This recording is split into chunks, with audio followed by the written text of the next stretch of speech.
Hello, all my lovely peeps. This is a bonus episode for my podcast because, quite frankly, I just miss you. It has been, 3 months since I went on a break with this podcast to get my book done, and the first draft is now done. Has been actually for a couple of weeks. But I'm not out of the woods yet with that. So I have to make some amendments when I get the draft back or the edited draft back. And I still have to reserve time for it. But yeah, just wanted to come up with this, concept of bonus episodes, allowing me to pop in, talk to you, talk with you, and share about what's going on outside the employer branding context.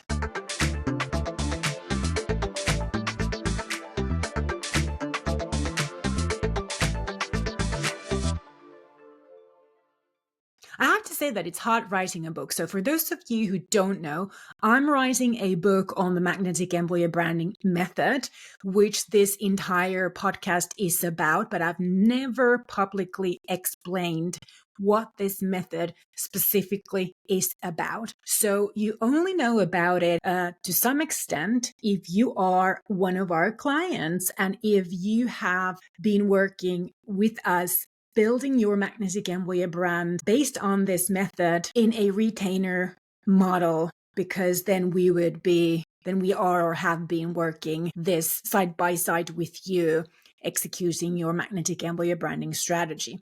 So if you have not worked with us, collaborated with us in this retainer model, then you don't really know what this method is.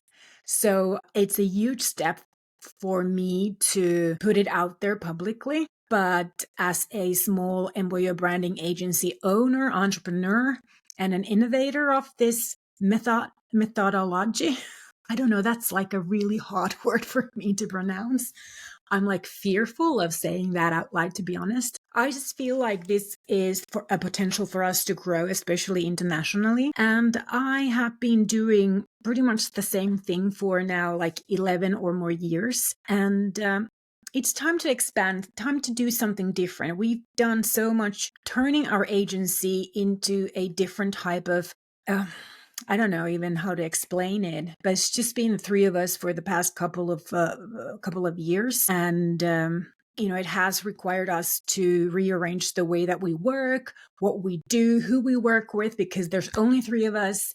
I've wanted to keep it that way. I'm not looking to expand our business in terms of headcount, although I'm not saying no to it if that comes necessary. And even then, only if we would find a person who would literally 100% fit into this trio of ours that just feels like the most perfect trio ever. So, from that perspective, it's a thing that we've been building a different way to work. Anyway, it's hard writing a book, I have to say, and maybe not for the reasons that you think, but for the reason that the longer the book gets, the more massive the file is, and you simply, or at least I simply started to forget about whether I'd been writing about specific things already. And as I pre-edited it myself before I sent it to the editor, I realized that I've done that and I fixed parts of it. But it felt to me like I just want to shove this to the editor and get them do the dirty work. And it seems that I've done that. So it seems that I have repeated some of the parts in there or some of my thoughts in various places in a way that it doesn't add any value. So I know that when I get it back, then I have to rewrite those parts. So I am not out of the woods of writing the book yet. So I have to get back onto it. And I don't know how much time that will take from me. So I'm not sure when exactly I will be able to return to publishing weekly episodes of the Building a Modern Employer Brand podcast. But because that's also really time consuming.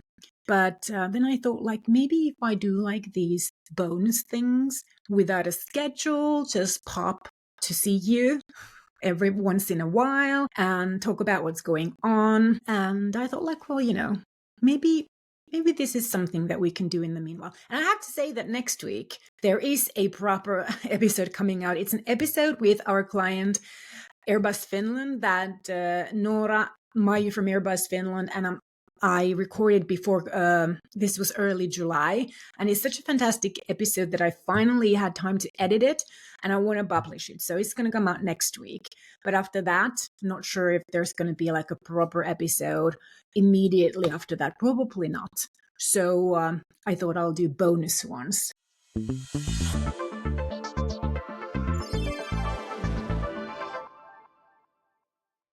Okay. So this is still Building a Modern Employer Brand podcast. If you are new to this show, my name is Susanna Rantanen. I want to welcome you here. This podcast, like the proper episodes, are exactly what you will want on your weekly routine when I get back on the weekly routine myself, because I am going to take you to the world of modern employer branding with practical, logical, science-based, and very delightful way to build a modern employer brand, which is completely different to how most organizations consider employer branding or do employer branding. So very different. But it's not what I'm going to talk about in this bonus episode.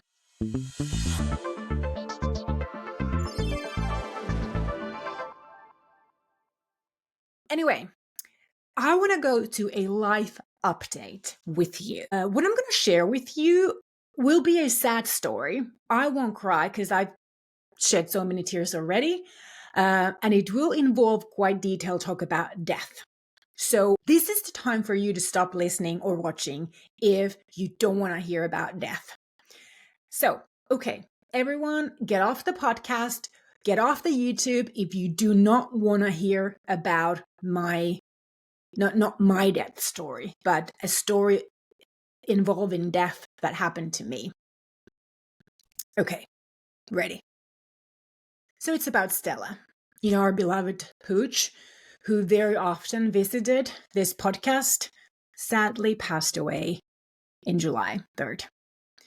She did have a heart condition. I think I might have talked about it on this podcast, or at least on my social media. And obviously she did not have, very many years left. She was already 12.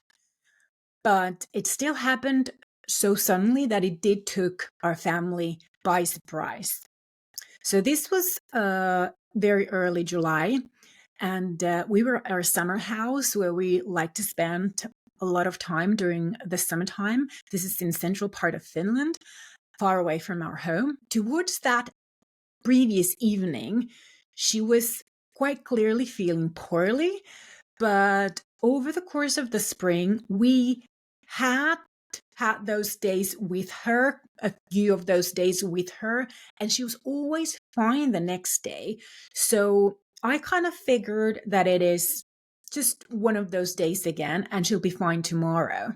However, I was up with her most of the night. She was clearly getting worse by the hour. And I think that it was I went outside with her because I thought that she had to go to do potty, but it wasn't that.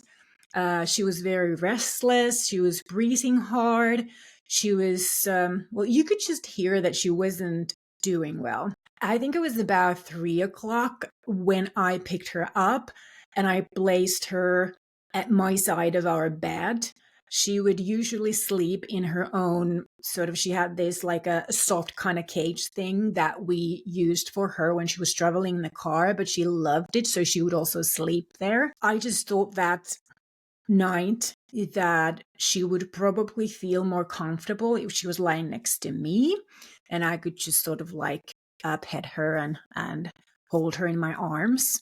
I think it was about 4:00 that I realized that I don't think that she's getting better. I think that she's actually getting worse.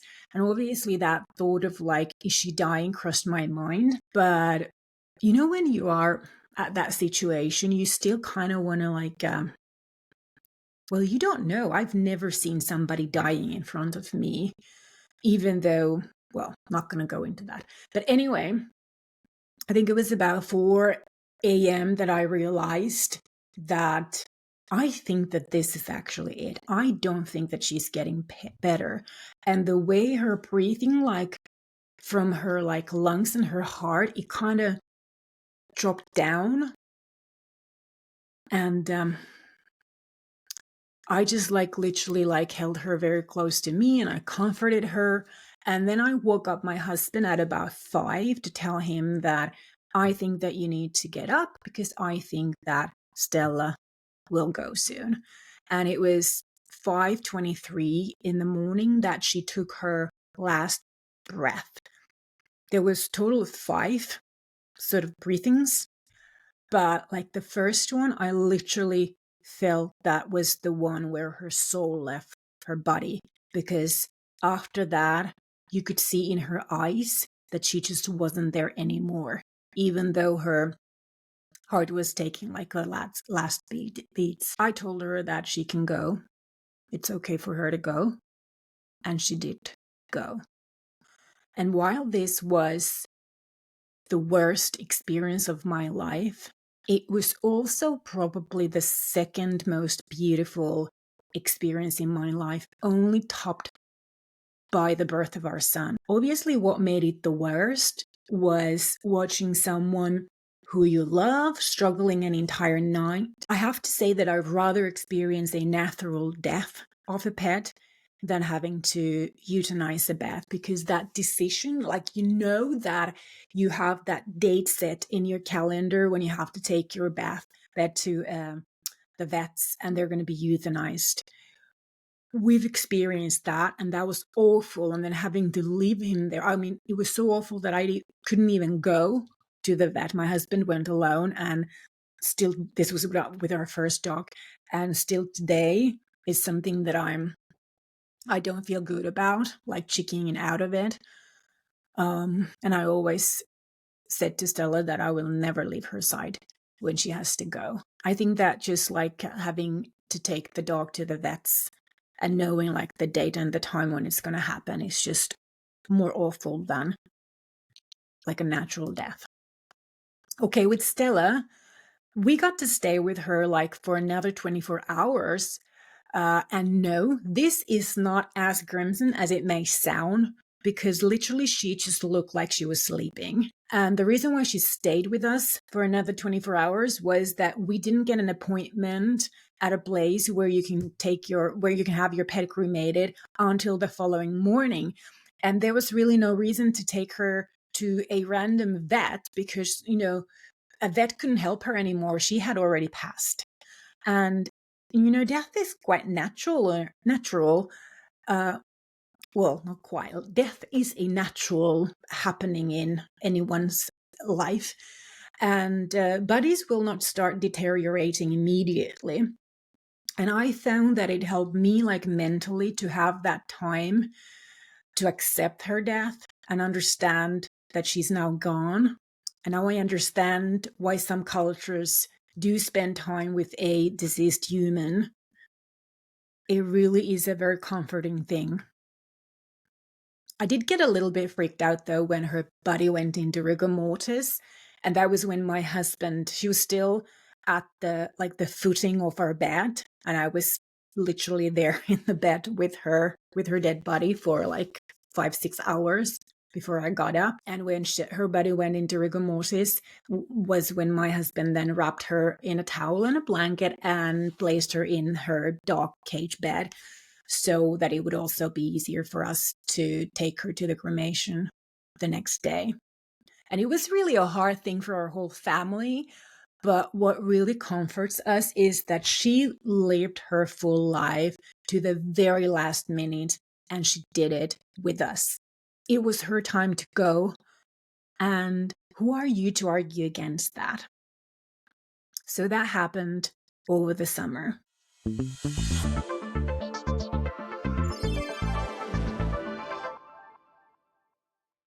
But I do have some good news too. So for a couple of days, we were so heartbroken and devastated that we could not even consider getting another dog. But on the third day, my husband said that he just cannot fathom returning home and going back to work in the fall without Stella. And I realized that I felt the same way because Stella was everything to us. She was here literally in my foot or next to my feet every single day, through in and throughout. And there's definitely a void now. So a few weeks later, purely out of luck and coincidence, we welcomed Luna, an 8-week-old Maltipoo puppy. Do you want to meet her? She's sleeping now, though. I'm not sure if Well, I'll let you meet her later because she's sleeping right there in between my legs. And I don't want to wake her up now. We named her Luna. Luna means moon because we literally felt that Stella sent her from the stars to us. In our native Finnish, we have this proverb about someone loving someone else so much that they are literally willing to go get the moon from the sky for them. And we felt like Stella sent Luna to us so that we could mend our broken hearts after she left us. Luna is the total opposite of Stella, but then there are also so many similar characteristics between them that it's just literally funny. You will see and hear about her because just like Stella, as said, she's always here with me, so you can't really avoid meeting her in my content and on this video and on my podcast. She's probably when she's not sleeping, she's quite feisty and active and talkative dog. And I have to say that for those who wonder if, when is the right time to get a new puppy after your pet or dog or cat or any other pet of yours passes, a friend of mine lost their dachshund puppy in a very traumatic accident, I think a couple of weeks earlier than Stella passed. And she felt that for a long time that taking a new puppy would feel kind of a replacement, or at least that's how I interpreted how she talked to me about it. And it's not. When you love animals the way I do and the way she does and the way both of our families do, there's always more room in your heart and in your home to share with your new furry friends. Stories waiting to be told. And it doesn't mean that you're going to forget about your pets that have gone to heaven, as we believe that they go to heaven. Luna has been such a heart healer to our family. And my friend's 2 new dachshund puppies have been the same for her and her family. So if you have experienced a loss of your beloved pet, consider welcoming a new one into your life because it really helps. Life goes on, and I'm sure that you have lots to get. Okay, so before I let you go, what are your thoughts about bonus episodes? And no, I'm not going to have a death story to share every time. I just feel like I might do bonus episodes like this every once in a while that have nothing to do with employer branding, more like about life. So what do you think about that? Do you want to listen to stuff like this? I said not death every time, but no, more personal stuff or anything else than employer branding. I'm not going to post these on the modernemployerbrand.com site. I'm going to keep them only on the podcast channel or the podcast apps on the Modern Employer Brand. Building a Modern Employer Brand. Gosh. Building a Modern Employer Brand podcast channels and on my YouTube channel, but I'm not going to write any blog posts about these because it's going to be so much faster for me to just record one because I still have to edit it, publish it. But if you feel like this is something that you might want to listen to, if you have any wishes, any questions, or any ideas, what kind of stuff outside employer branding you'd like me to share, me to talk about, I am so willing to listen to your suggestions and tips. However, I'm not going to promise to take up on all of them. So if you go really crazy, you can share it with me, but I may not jump on your idea. And if you do want to hear about my bonus episodes, do subscribe on this podcast, my YouTube channel, leave a comment, leave a review, and share this episode with anyone you think might enjoy hearing or watching it. My name is Susanna, Thanks for tuning in. Until next time.